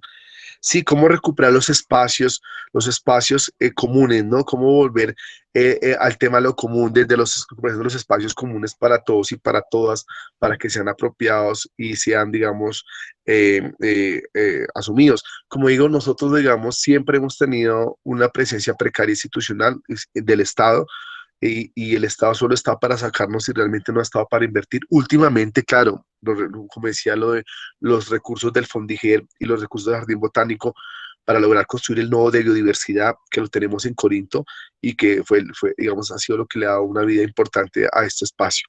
Por favor, profe, leamos. Mm. Miren ustedes, jugar con los elementos, entender todos, cada uno de los elementos que hay desde la misma tierra, ¿cierto? Hasta los mismos, digamos, seres vivos, los otros seres vivos que están en el territorio, cómo lograr articular con estos, digamos, la vía y respetar la vía porque pues hacen parte de nuestro territorio o nosotros invadimos su territorio pues hace muchos años, pero entender que ya se ha recuperado, Corinto Ártica se ha recuperado muchísimo, muchísimo los espacios, tenemos la pava, nos han vuelto muchas especies muy bellas, por cierto. Profe, por favor. El tema aquí, el otro tema es el tema de la vivienda, ¿no? Lo ecoambiental, en lo ecoambiental, el tema de la vivienda es importante, pues son modelos de vivienda que fuimos construyendo en la medida del tiempo sobre qué vivienda queríamos. Entonces nos propusieron un tipo de malocas, pues estas viviendas que son más de carácter del norte global y otras experiencias de ecovillas. ¿Qué tipo de vivienda queríamos en el territorio sin que eso generara hegemonía, ni que obligara a todos a hacer un mismo modelo de casa, sino que, pues, ¿qué alternativas tenemos? Está entre la guadua, otros materiales en madera y materiales reciclados. Por favor, profesor. ¿Mm? Miren ustedes lo que está ahí, el tema de las ecocasas, entender que haya buena ventilación, que haya buena iluminación, sí, que sea sismo resistente, que tenga buen manejo para recolectar las aguas. Es decir, una serie de cosas que ustedes cuando vengan se van a dar cuenta, van a decir, ese sector es carretudo. No, no, muchas de esas cosas las tenemos acá ya en concreto. Por favor, le das, profe. pues como ejemplo de lo que podría hacer eso, hacíamos talleres de lo que podría hacer casas donde el acceso, digamos, al alcantarillado todavía es muy difícil y cómo la gente podría manejar los pozos sépticos. Nos hablábamos de baños secos, pero los baños secos no funcionaron mucho porque la relación de la gente con su caca y su orina no es una relación pues históricamente construida, sino ha sido construida de otras formas y entonces la gente no ha funcionado. Incluso en Chapinero Alto se intentaron hacer unos baños secos y los últimos se quedaban, creo que los acabaron por el mantenimiento, ¿no? La difícil del mantenimiento. Por favor, profe. Eso que ustedes ven ahí, el tema de los flujos de energía, ¿sí? La idea es poner, aquí viene un experto y habló del tema de la densidad, la luminosidad, para poner paneles solares, cómo hacer diferentes. Tenemos una quebrada que puede generar una rueda PEN. Es decir, hay muchas cosas que experimentar en estos territorios, obviamente en todos los territorios de Colombia, bueno, y de la región de América Latina, pero hay muchas cosas que experimentar, muchas energías que le podemos poner a cosas importantes. A mí me dicen, Héctor, ¿qué va a hacer usted si le legalizan el ecobarrio y hace un ecobarrio que se va a acostar a dormir? No, voy a seguir ayudando a otras luchas sociales, la ciudad, fuera de la ciudad, no sé de dónde, pero quiero seguir ayudando a otros ecobarrios, a otras luchas sociales, porque creo que esto ya se vuelve una forma de vida, ¿no? Así no paguen, no tengan mucha plata, pero es como esa necesidad de ayudar a encontrar el lugar a otros en el mundo. Por favor, profesor. El tema de las ecocasas, como vienen, sí, el tema, como decía, los flujos de energía, ahorro de energía, bueno, esta presentación pues obviamente se la dejo al profesor para que el profesor la pase a ustedes. Estos modelitos los construimos acá, con la gente diseñamos. Es la que está como a la derecha blanca, era, decían los que eso parece una iglesia, mejor ese no. El otro, ¿cuántos cuartos tienes? Si yo tengo 5 hijos, no. Entonces, sí, porque digamos hay que mirar la normatividad en torno de densidad, altura de viviendas en los cerros orientales, que eso no se ha mirado en el plan de ordenamiento territorial donde el fallo del Consejo de Estado lo dice, que hacer una propuesta de plan de ordenamiento territorial para cerros orientales que se logre articular con la ciudad, porque es diferente la altura, la densidad en los cerros orientales que en localidades como Teusaquillo, Chapinero, Puente Aranda es diferente, digamos, y aquí hay que regular eso, y eso tiene que ser importante en este reto que nos toca el plan de ordenamiento territorial, lograr precisar tanto el tema cartográfico como lograr hacer acuerdos en términos de construcción de vivienda nueva, que no es construcción de vivienda nueva, sino mejoramiento de vivienda la existente, ¿no? Porque claro, no van a decir, no, que ustedes van a construir más en los cerros, no. Los pactos de borde buscan esas precisiones y la mesa de cerros ha hecho unas cartografías muy importantes que se llaman mapeando la heurística del territorio, que nos ayudó un poco el DPU de Londres y nos ayudó también la Universidad Militar y la Universidad del Rosario y la Universidad de los Andes en ir a mapear los territorios con la gente, porque es que la administración no ve eso y desde el escritorio quieren, digamos, administrar y es muy difícil solamente desde el escritorio. Por eso les decimos que habemos líderes que tenemos también grandes conocimientos y podemos hacer equipo. No nos vean como unos objetos, sino véanos como unos sujetos estratégicos. Podemos ayudar a avanzar en muchas cosas importantes para el bienestar de las familias de los cerros orientales. Por favor, profe. Sí, sigue, profe. El tema de la energía, como digo, esta presentación se la dejo al profe. Es quiero, como digamos, llegar a las conclusiones, profesor. Eso que ustedes ven ahí, que ha sido todo, digamos, lo que hemos hecho análisis de lo que puede ser el tema del compostaje. Esa es otra vivienda que diseñamos también acá, a ver qué queda, pero bueno, pues la gente, fundamentalmente la mayoría quería era casa en ladrillo y cemento, y romper ese paradigma que el desarrollo es solo ladrillo y cemento, pues ha sido muy complejo, incluso la gente a escondiditas va haciendo una pared ladrillo, otra pared, que no, hombre, que el ecobarrio o los ecuatorianos no pueden seguir en ladrillo y cemento porque tienen que buscar otras formas alternativas de vivienda sustentable, sostenible, sismo resistente, bioclimática.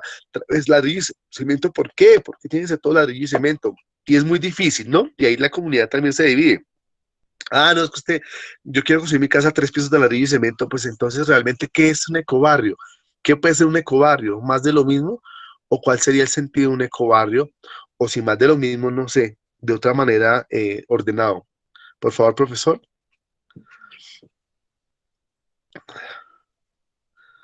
Esas son unas pancartas que las tenemos todavía muy lindas que nos las donaron unas chicas que estudiaron arte allá en la Universidad Nacional. Se llama María Gutiérrez y la otra mujer, no me acuerdo, pero hace muchos años. Por favor, profesor, el ecobarrio como una posibilidad incluso hemos planteado propuestas de reasentamiento en sitio. ¿Por qué? Porque tienen que sacarnos del territorio. Y ahí es donde está el tema político. Porque tienen que sacarnos del territorio hacia otros territorios. Ahí es donde está el tema del derecho a la ciudad. ¿Y qué es el derecho a la ciudad realmente también en un contexto latinoamericano? Yo que me acuerdo, el derecho a la ciudad, yo que estaba en el CINEP, venía de Oxfam de Cataluña, de Oxfam, que era una agencia de cooperación internacional, y de Cataluña, que habló del derecho a la ciudad, pero en el marco de Europa. ¿Qué es el derecho a la ciudad en un territorio urbano, latinoamericano? ¿Qué sería el derecho a la ciudad?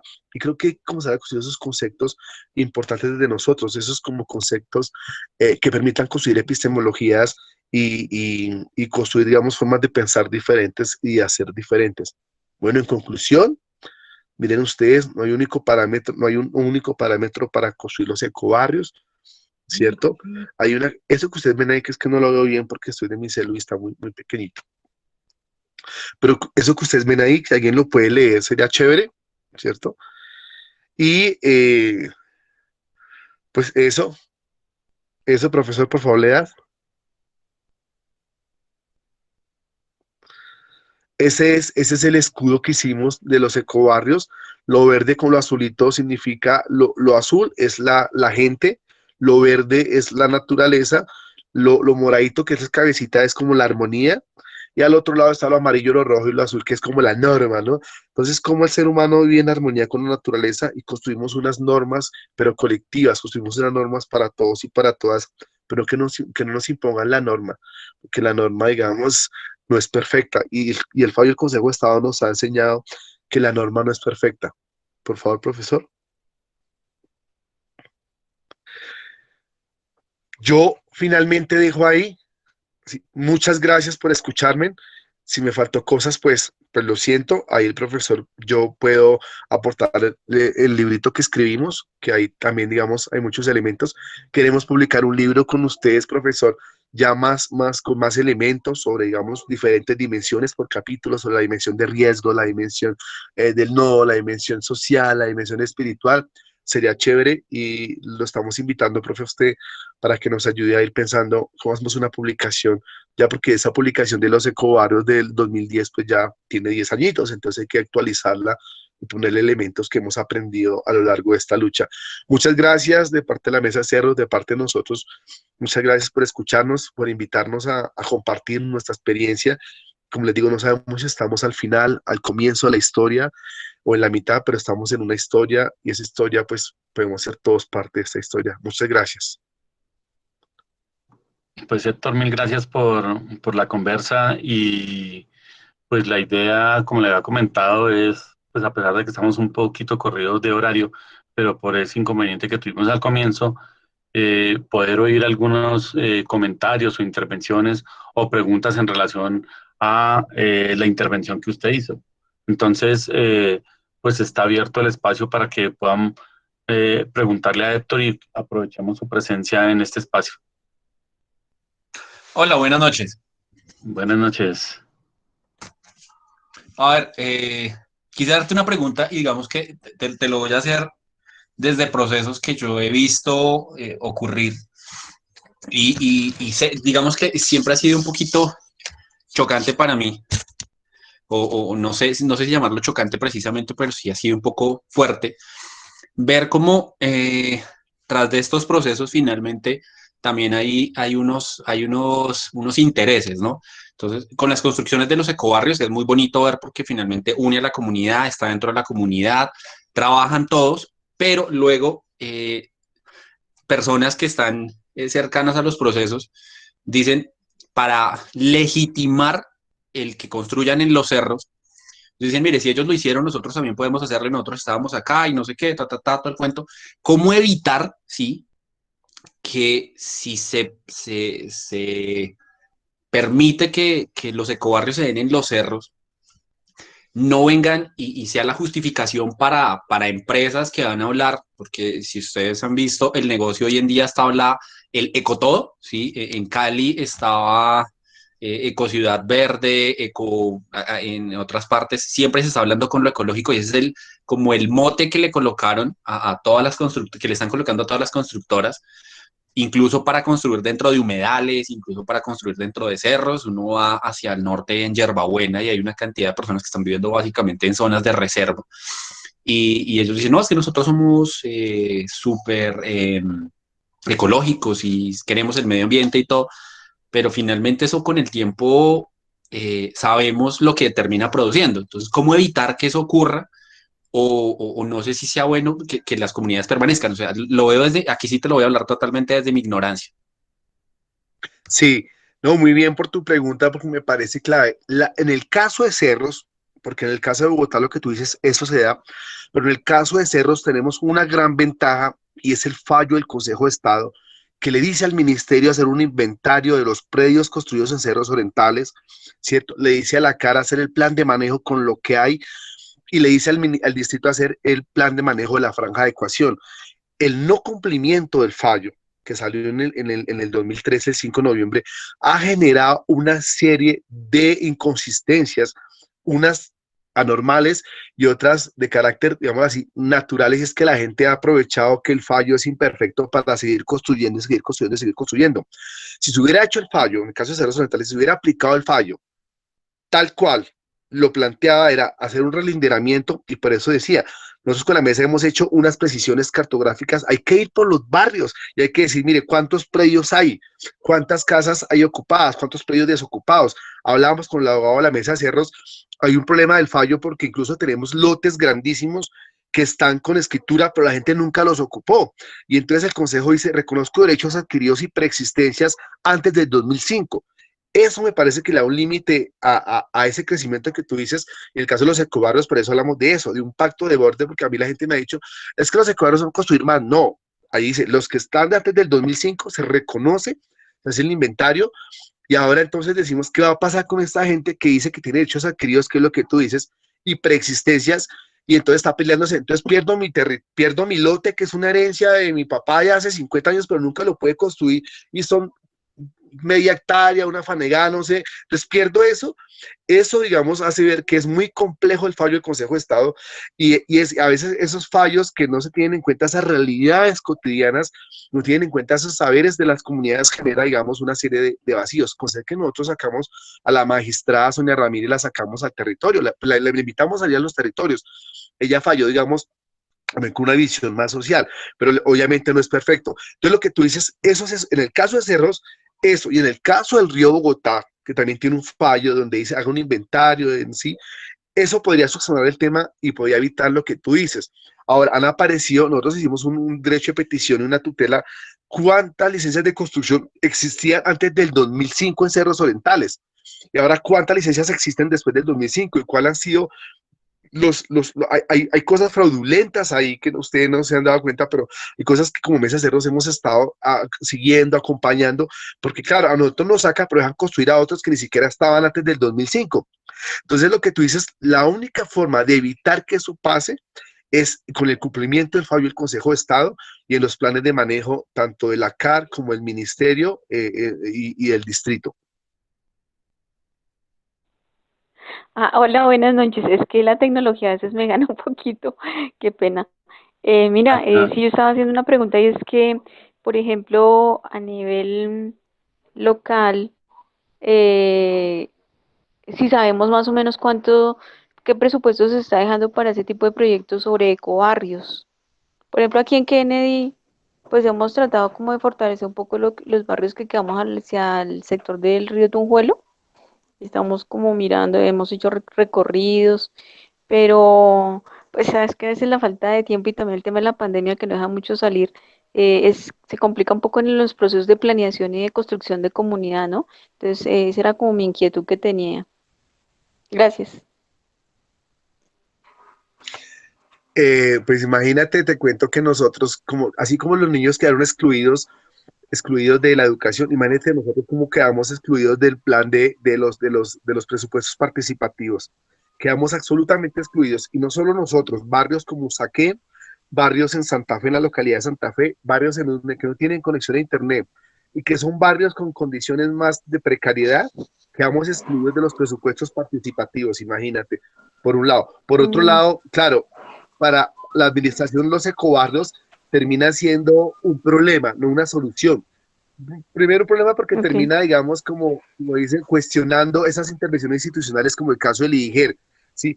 Segundo porque el plan de desarrollo digital habla del ecurbanismo, y yo me atrevo a decir con lo que he leído del plan de desarrollo que ecurbanismo va más allá de los techos verdes y las paredes verticales. Ecurbanismo, como lo dice Miguel Ruano, que es un autor favorito mío, el ecurbanismo tiene que ver con el tema de la integralidad de un territorio y cómo manejar un territorio, cómo generarlo mejor. Y entonces me parece que hay presupuesto, pero no para los ecobarrios. Y me dicen, no, hablemos de urbanismo. Incluso yo le conté al profesor Carlos Torres que me decía, no, ya no hable de ecobarrios, que ecobarrios vamos a hacerlo en la Esmeralda. Sí, pero en los cerros orientales no, y en los bordes como Kennedy no podemos hacer ecobarrios. O sea, ¿cuál es el problema? ¿Cuál es la discusión de que sea una iniciativa de sectores populares? Entonces, uno siente que esta administración también, como todas las que han pasado últimamente, a excepción de una que otra, no ven el tema de los ecobarrios de los sectores populares como una alternativa, sino como un problema. Sí, pero claro, si lo planteara un constructor privado, dirán, sí, claro, esa es una solución, y hágale para seguir haciendo, como decía el compañero anterior, para seguir haciendo con el eco más de lo mismo. Buenas noches a todos y todas, a la Héctor por el espacio, a la universidad también.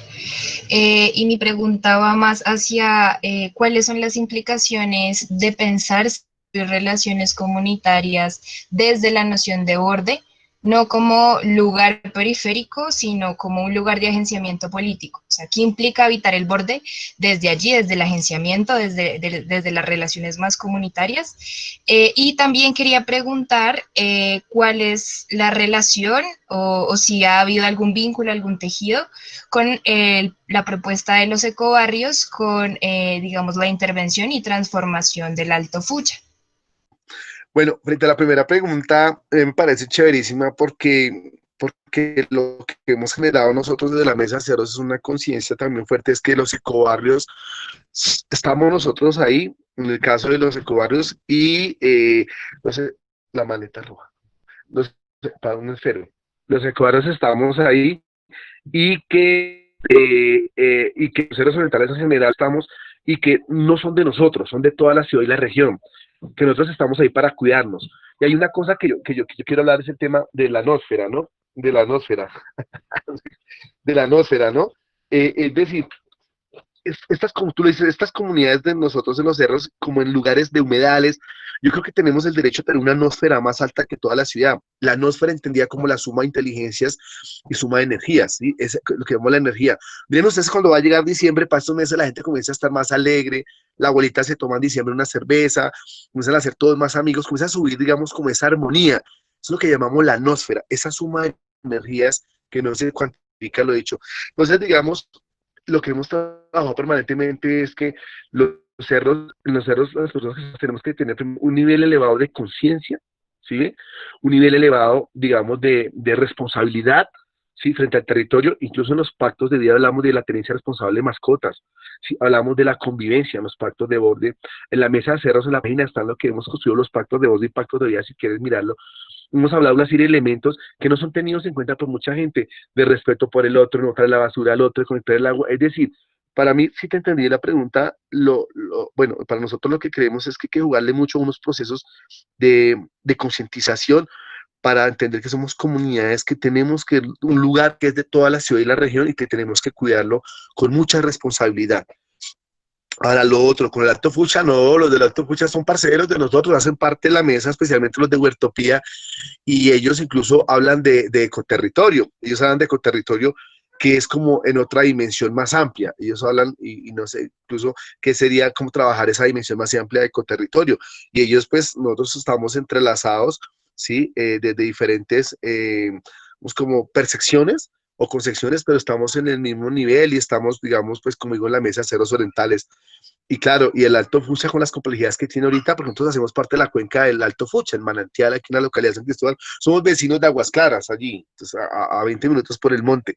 Entonces, es como te digo, es como eso, la relación es muy buena, y la idea es que se siga manteniendo y poder sumar más procesos sociales, especialmente juveniles. No sé si te respondí la pregunta. Sí, muchísimas gracias. Gracias, buenas noches, qué agradable volver a escucharlos, a usted, profesor Carlos, a mi amigo Héctor, a los compañeros de la Universidad Nacional. Me pareció excelente la exposición. Quisiera hacer una pregunta, pero si no, no sé si va al caso. Consiste en que me cautivó mucho el proyecto que hacen ustedes con la madera para hacer las estructuras. Entonces, desde ese punto de vista, pensaba si hay una buena compatibilidad, digamos, entre mezclar, digamos así, o utilizar madera dura con madera blanda, digamos, eucalipto con maderas blandas. No sé si en las uniones o la parte enterrada o la parte que va en el cemento le hacen algún tratamiento o han pensado hacerle algún tratamiento para evitar los microorganismos, los bichos que pueden dañar la madera. Gracias. Albertico, hermano, parcero, qué bueno saber, y además saber que está bien, me imagino que está bien, compañero del CTPD. Albertico, la pregunta que tú haces me parece muy chévere porque primero, en las casas hemos hablado de construir en pedestales, sí, en el tema de la bioingeniería, en las casas pedestales que son como con cementico y varilla, porque la idea es que las casas vayan amarradas todas con varilla y atornilladas, y digamos, eso la hace sismo resistente. Y en las obras de ingeniería hemos dejado que la guadua se pudra, porque fundamentalmente lo que buscamos es que la guadua genere canales, porque lo que hace es que sembramos la guadua, ponemos la guadua, y en algunos lugares, la mayoría les ponemos unas especies como el lupino, como hay otras especies que se van dando ahí, como el árbol loco, ¿sí? Y van creciendo. Lo que va haciendo es generando canales, en el caso de las estructuras de bioingeniería y naturalísticas, va generando canales para que el agua fluya. Entonces, el aguado se pudre y lo que quedan finalmente son canales hechos unos canales naturales hechos. Entonces eso me parece interesante y obviamente, pues como te decía, la idea es que estamos experimentando con la acacia azul, como te digo, la investigación que hicimos con la mesa de ceros en la Universidad Nacional de la acacia azul, o la importancia de la acacia azul, y el eucalipto. Hemos hecho con eucalipto varios trinchos y han funcionado. Lo que pasa es que están, digamos, muy recientes y no hemos visto su deterioro, pero habría que esperar, Albertico, a ver hasta qué momento y cuánto duraría eso. Muchísimas gracias, amigo. Excelente. Felicitaciones y pa'lante. Y nos estamos viendo. Espero que esté bien, que estén bien y cuídense en este periodo de pandemia. Albertico, lo mismo, Alberto, también para ti, un abrazo y tu familia. Gracias, lo mismo. Gracias, Alberto y Héctor. Héctor, yo quisiera preguntarle un asunto, y es que evidentemente digamos, en el relato que usted nos hace, hace usted un ejercicio de dar cuenta de un trayecto que ha tomado mucho tiempo. Primero, por el ejercicio que significó poblar ese territorio que lleva más de 50 años, pero segundo, ese ejercicio de defensa del territorio con propuestas alternativas construidas desde la comunidad, ¿sí? ¿Cómo se ha logrado garantizar que la dinámica organizativa en el territorio frente a este embate permanente que usted señala, de quererlos desalojar, de quererlos despojar, se haya podido mantener? No, Carlitos, creo que digamos ha sido muy interesante. Hoy por lo menos en Manantial de 160 familias quedamos 50 y todas estamos conectados, unos más, otros menos, pero estamos conectados y el tema es no nos vamos. Y incluso como decía, hoy estuvo la Academia Popular acá, no tienen que irse, no nos vamos, que es voluntario el asentamiento, pero sí es voluntario porque dice que la alcaldía entonces nos va a sacar con un tema policivo. Creo que ha habido una conexión muy importante. A veces los chinos les da rabia no les mama porque, como decía Diana Uribe, se vuelve la pedagogía del borracho. Yo a veces los cojo por ahí, hermano, el ecobarrio, nos van a sacar. Sí, Héctor, que aquí sí, Héctor. Pues a veces los chinos andan, especialmente los chinos, lo digo con mucho cariño, andan en otros cuentos. Y enlazarlos es muy difícil, más que todo a estos pelados, enlazarlos es muy difícil. Los niños se enlazan más rápido. Y los adultos, digamos, creo que antes de las juntas de deseo comunal, como sabes, Carlos, no nos creían ni cinco. Hoy en día las juntas, especialmente la de Triángulo Bajo, Manantial y Triángulo Alto, a regañadientas, pero dicen, sí, los ecobarrios. Y ellos han entendido que la única figura pues, que nos podría mantener en el territorio es la de los ecobarrios. Y si se quieren quedar, tendríamos que asumir, digamos, no obligatoriamente, sino asumir de una manera consciente y real el tema de los ecobarrios. Ahora, como te digo, el ecobarrio no liga a la gente a la pata de la cama. Tú conoces nuestro territorio, Carlos, y sabes que mucha gente que aquí no sube transporte público, son 20 minutos subiendo a pie, en la trocha, y que no tenemos un medio de transporte adecuado, y tenemos unos colectivos que salen después de las 6 de la tarde hasta las 10 de la noche, cobran 2.000 pesos. Entonces mucha gente se quiere ir porque sufre el corazón, porque ya la cadena popular de alternativas de tierra caliente, y esta gente que sufre artritis del corazón, claro, tiene que irse. Precisamente si el ecobarrio busca fundamentalmente proteger el derecho a la vida, pues mal sería decir que se quede la gente, que se obliguemos a quedar la gente, no, es una decisión autónoma y libre, Carlitos. Entonces, digamos, sí creo que en ese momento cuando si tú vienes, hay un nivel de cohesión más amplio, más fuerte y de credibilidad. Pero claro, para nosotros es muy difícil cuando les decimos, hicimos un conversatorio con la institucionalidad y van a actualizar el concepto de riesgo de manantial. Ya se van a actualizar porque ya tiene 10 años, entonces se va a actualizar. Y si es así, pues entonces se puede legalizar, puede ser la legalización. Y entonces les decimos eso a la comunidad, pero entonces viene la cadena popular, no, es que tienen que irse porque están en riesgo no mitigable y mientras no esté escrito, tienen que irse y tienen que irse. Claro, uno entiende la institucionalidad de los funcionarios, pero entonces la gente dice, pero entonces, ¿qué estamos hablando, Héctor? ¿Qué está pasando allá? Usted dice una cosa, pero aquí pasa otra. Entonces, ¿a quién le creemos? Es muy difícil, Carlos, como te decía, mientras no haya esa seguridad jurídica, va a ser muy difícil la cohesión social digamos, en su mayor nivel, va a ser muy difícil. Por eso buscamos la seguridad jurídica en el reconocimiento como una propuesta alternativa en los cerros orientales de la red de ecobarrios. Gracias. Eco Coaching, amigo, qué bueno oírte y en esa intervención hoy. Una observación y es respecto a la pregunta que te hicieron antes es que hoy antes seguramente o que como estabas preparando esta presentación y un poco por querer contestarle a la compañera que preguntó frente a los presupuestos participativos, precisamente en el tema de cómo fueron definidos, miremos que hablan de la arquitectura institucional y el hábitat, la ciudad participando en su transformación, que son elementos que son los que se presuponían deberían haber generado un presupuesto para lo que serían los ecobarrios y no es así. Incluso pensémoslo en términos de ecoveredas, porque así lo habíamos dicho también en el marco de la mesa de cerros, hablamos un poco en ese escenario y vemos cómo Hábitat de la Secretaría sí está teniendo una idea frente al concepto de ecourbanismo, pero no es lo que pareciese nos habían vendido la idea como si lo estaban pensándoselo. Ahorita vemos más bien un concepto distinto y hoy Héctor nos presenta varios de los elementos que en la mesa hemos discutido. Entonces, le quería contestar también, hoy a las 4 de la tarde se cerró el espacio en la localidad de Santa Fe, que es el que involucra ese sector del Verjón Alto, Verjón Bajo, que tiene ese traslape con la zona de Páramo, que involucra todos estos elementos ahorita con las determinantes ambientales y las implicaciones en términos de seguridad nacional, que son ahora los páramos. Entonces, para las comunidades es bien complejo este tema.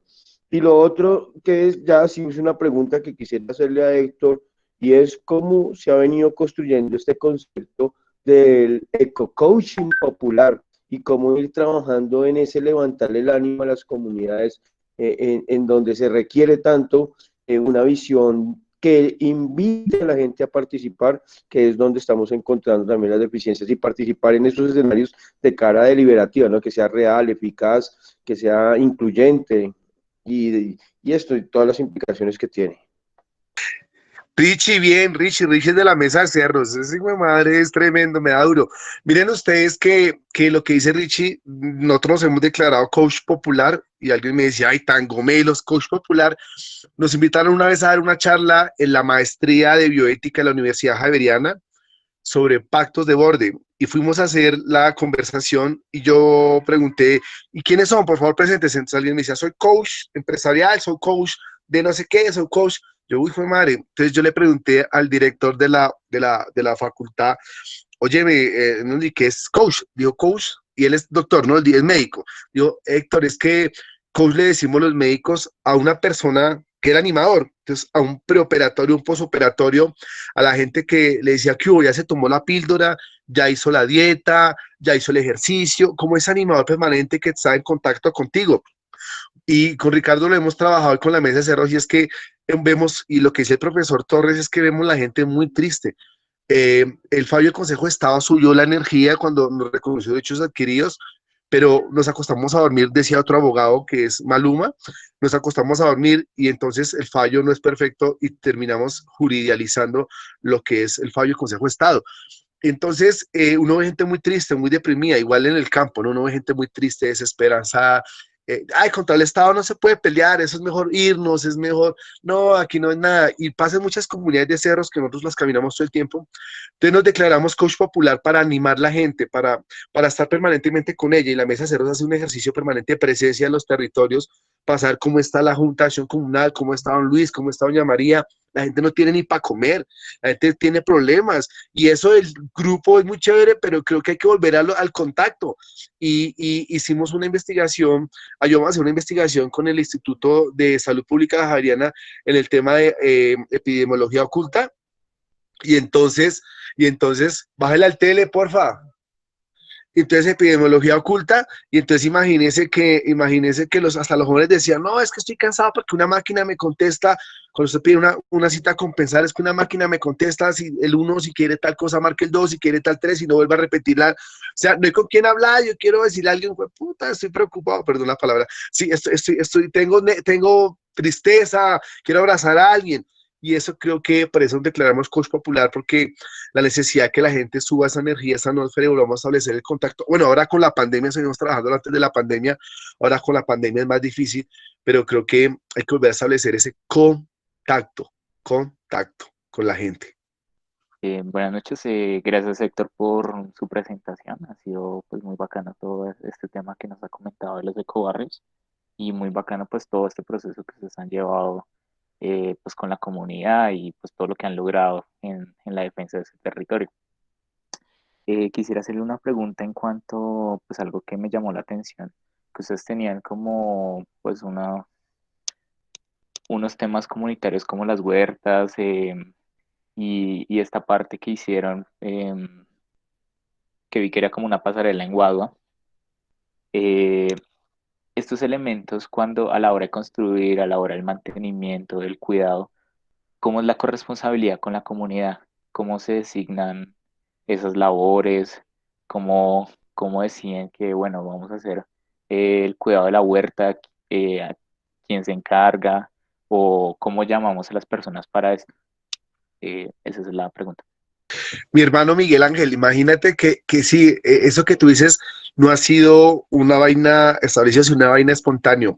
El que la administración de Petro haya invertido, digamos, en esos procesos, ¿sí? Y elige, nos subió un poco la autoestima, porque en psicología se llama hechos significativos, ¿no? Cuando uno es rebelde porque uno llama la atención, y nosotros somos rebeldes porque llamamos la atención, un estado que nos ha olvidado históricamente.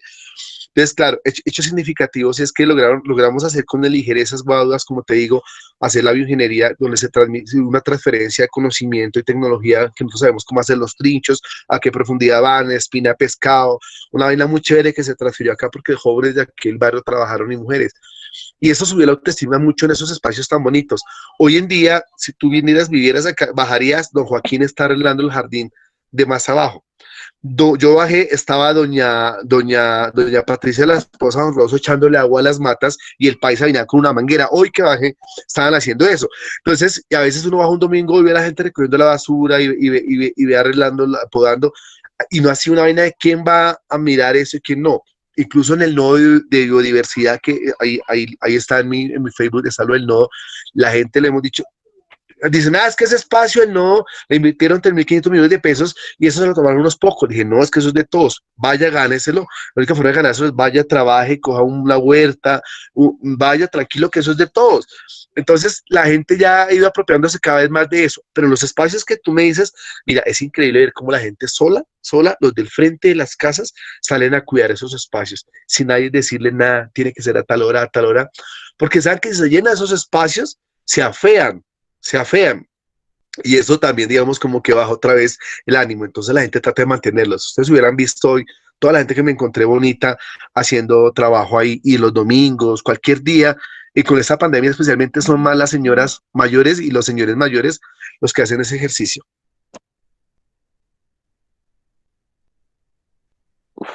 Gracias, Héctor. Pues la verdad sí suena increíble, pues tomándolo como en otros contextos, pero igual me parece muy, muy bacano que se logre eso.